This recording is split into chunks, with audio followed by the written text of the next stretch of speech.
I've absolutely no idea if this video is going to work or come out. But as you can see, I've just passed the Safran because I came over in a Safran for reasons that I'll explain in a minute. As you can see, I'm just leaving Exbourne Garage, and the good news is, well, the really, really good news, I'm steaming up actually, I need to sort out the blowers on this car. I don't think the air conditioning's working. I think she needs a new unit. The good news is, not only has she got a full MOT, she's got no advisories to her name at all, which is, can I say the word remarkable? Maybe I shouldn't be surprised because, as I said back in the first video for this car, which I think was December 2019, these things have a reputation for reliability, dependability and longevity. 500,000, maybe even 1 million miles isn't unrealistic for a car or for a Camry. I suppose I'm pleased, not surprised isn't the word, but pleased in the fact that she's come away with no advisories, because I was determined after getting 4 advisories last year, which was, bearing in mind I'd only had the car a month, so I sort of sent her in, albeit with a fresh set of Tom Conti's. I sent her in unknown, and it could have been a disaster, you know, and it could have had because I did buy it slightly unseen. I only knew it from a distance. Hello, Bette Midler. You know, 100 yards down the driveway in the house in Dorset. And I knew it had been owned by the same gentleman for a long time. I also knew that he took care of it cosmetically. Well, not cosmetically, there's a few bits and pieces on this that need to be sorted out, but certainly he washed it every week and serviced it on the dot. So those sort of factors came into my head when I was sort of buying it blind, if you like. And I only paid 300 quid for this car, which is going to seem odd to people maybe from Australia and USA, where these cars, okay, they're ubiquitous, but also they're quite expensive. So £300 is nothing for a car like this. And bear in mind, that's what people in this country will pay on a PCP payment. They'll happily sign up for a dull Econobox stroke crossover, put £1,000 deposit down, and commit to paying £300 for 3 years for a car they don't even own. And don't get me wrong, I know that appeals to some people, but I like the ownership factor, and I like getting more for your money. And I think 300 quid for this car is a steal. And so yeah, I'm really, really, really, really pleased to have a full MOT with no advisories.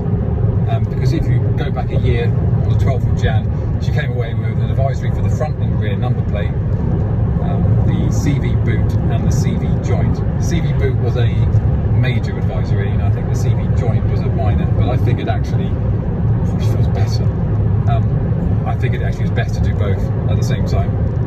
It was a struggle to get them actually. I had to turn to Toyota GB for some help and advice, because originally I think I was going to have to pay about £300–400 out for a new drive shaft, but it turns out I only needed joint and boot. In the end, Autodoc came up trumps, to the point where I was actually a little bit sceptical because it was so cheap. I think it was something like £35, maybe £40. We'll double check when I get home. You know, I thought, well, I can get it for that cheap. That'd be fantastic. So I took a punt.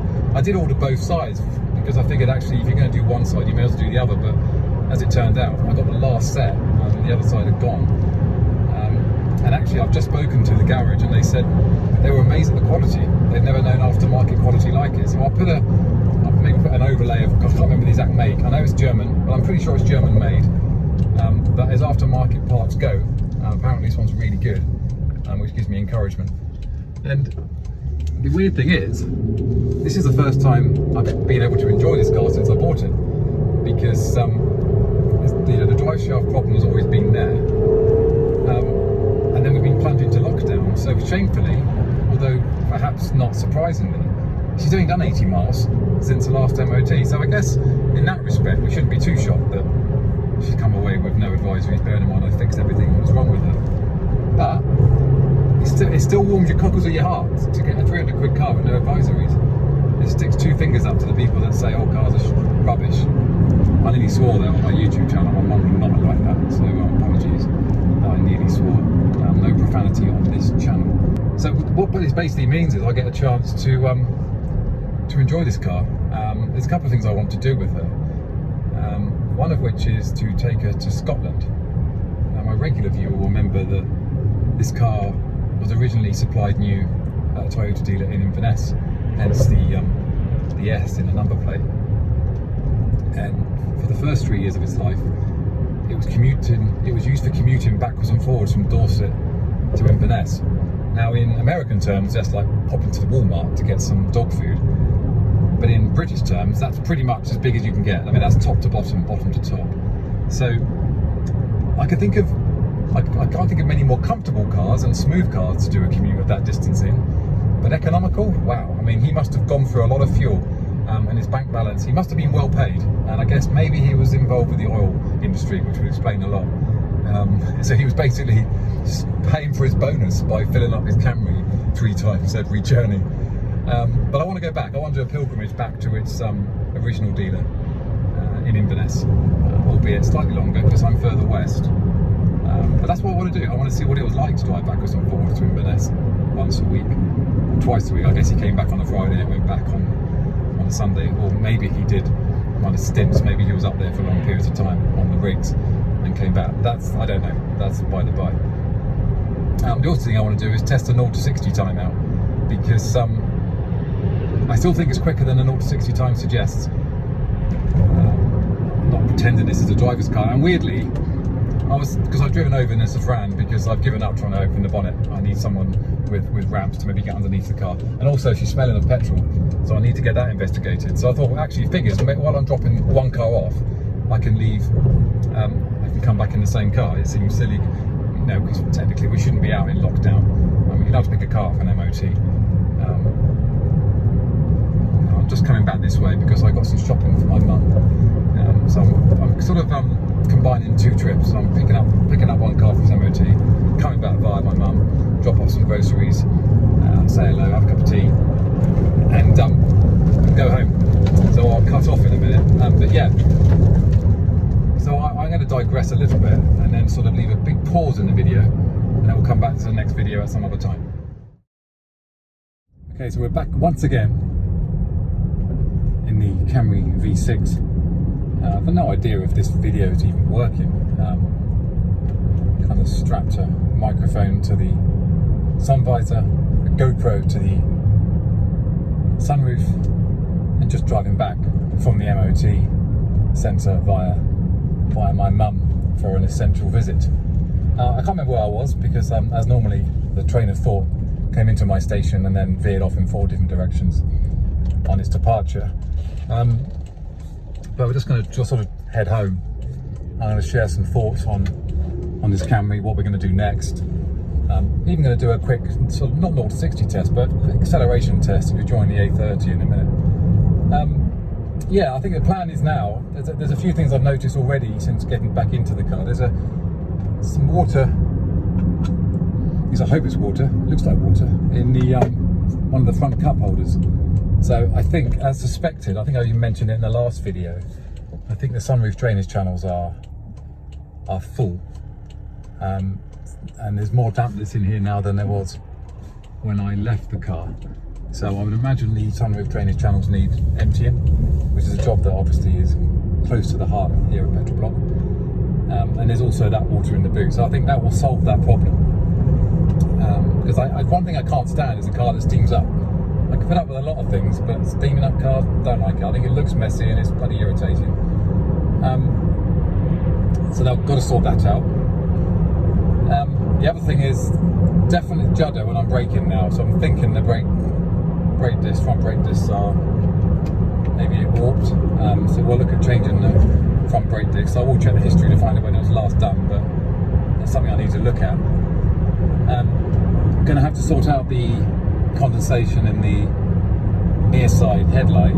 Thanks to Anthony Ingram for the suggestion on how to cure the problem without buying a new unit, which I'll look into in the next video, because I think one of the videos for the Camry will be perfecting the Camry. How about that? We're getting as close to perfection as we can, because the more time I spend in this car, the more I appreciate it. Just the way it drives, the way it sort of handles the road. And I can't remember if I mentioned this before I turned the video off a few minutes ago, or an hour or so ago in real time.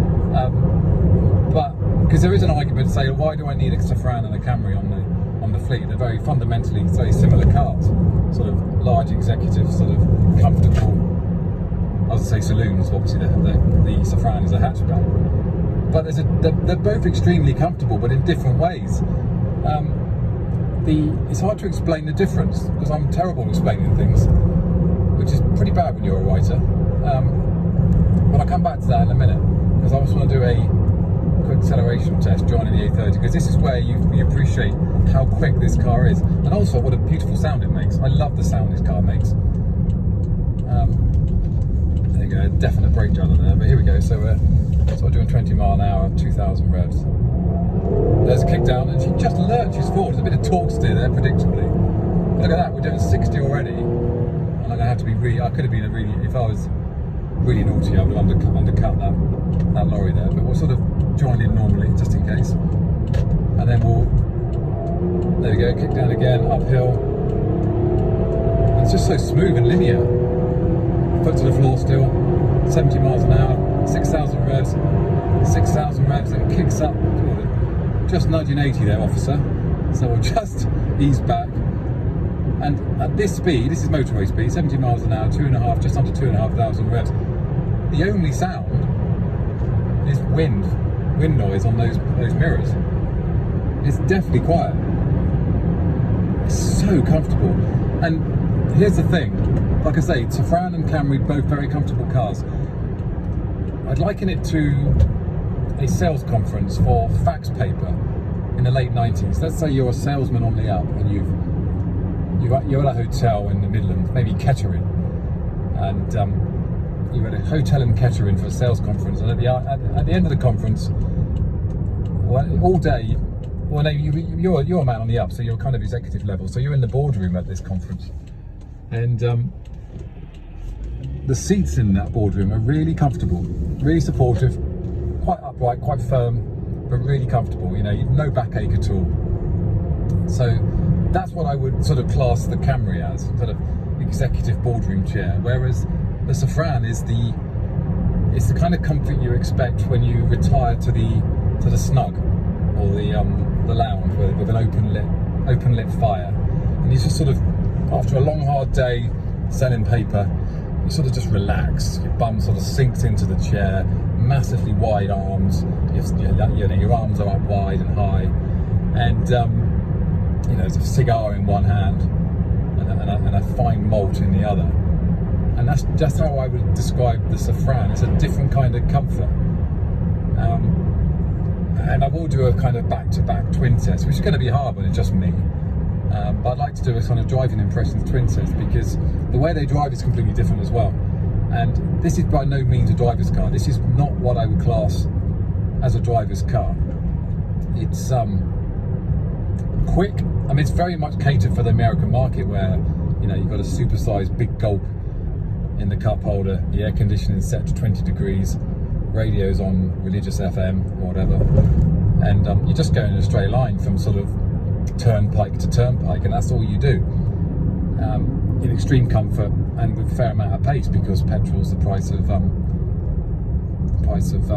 cheap water out there. So that's where the Camry is at its best. The Safran is actually surprisingly good as a driver's car. I'm not suggesting it's got the precision of a 3 Series or even a Laguna, but the steering is really, honestly, talking about the Safran, it's really direct and really positive. On the Camry, it's really numb at the dead ahead. There's nothing there at all. There's no feel at all. And then when you start to steer, it sort of wakes up really inconsistently, which means it's really hard to sort of plot a course down a twisting B road. Whereas the Safran, the steering is so positive and direct and really nicely weighted, so you know exactly where you are on the road, and you can sort of chuck into a corner with confidence. And that's a really nice thing about the Safran. I'd love to know what it feels like in a V6, or heaven forbid the bi-turbo. It must be joyous. Whereas this doesn't really like corners.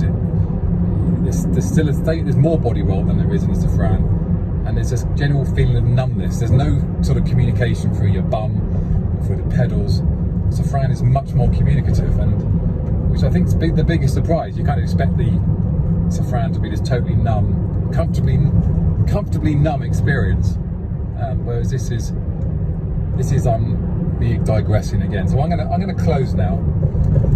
The car's looking really dirty now, so I'll give it a wash and we'll do another kind of post MOT video. But I think I downplayed the excitement I had when I went online, because like most people, I don't wait for the call from the garage anymore. I keep hitting refresh on the MOT history checklist website, and when I kind of had to look twice when I saw it January 2022, and then when I saw it had no advisories, I think I did some air pumps, some fist pumps in the air. I was like, what was his name? Ian Duncan Smith in the Houses of Parliament. Yes!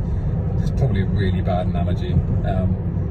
But let's just say I was like a kid who's just been told they're off going to Disneyland on a holiday. I was that excited. I went downstairs and my bemused family were like, well, why are you so excited? Anyway, that's it. I don't even know if this will work. I don't even know. I think the sound quality is going to be atrocious, so apologies. But, you know, this is during the 6-week lockdown. This is one of the rare opportunities where I can actually go out and drive. So it's as good as it's going to get at the moment. Oh, the other thing I noticed is the blowers aren't working. So I've got heat and I've got cold air. And I've got air conditioning, but the blowers aren't working. It's just kind of one level, which isn't great. So I need to explore that. And obviously the CD player is still, well, let's have a look. Yeah, CD player is still not playing ball. So that's it. Thank you for watching. Thank you for all the recent comments as well. We've had lots of squirrel, like a scene from Up. Squirrel! Thank you for all the recent comments. Thank you for all the recent subscribers. Yeah, that's it. I am definitely digressing now. So I'll say thank you for watching. Stay safe.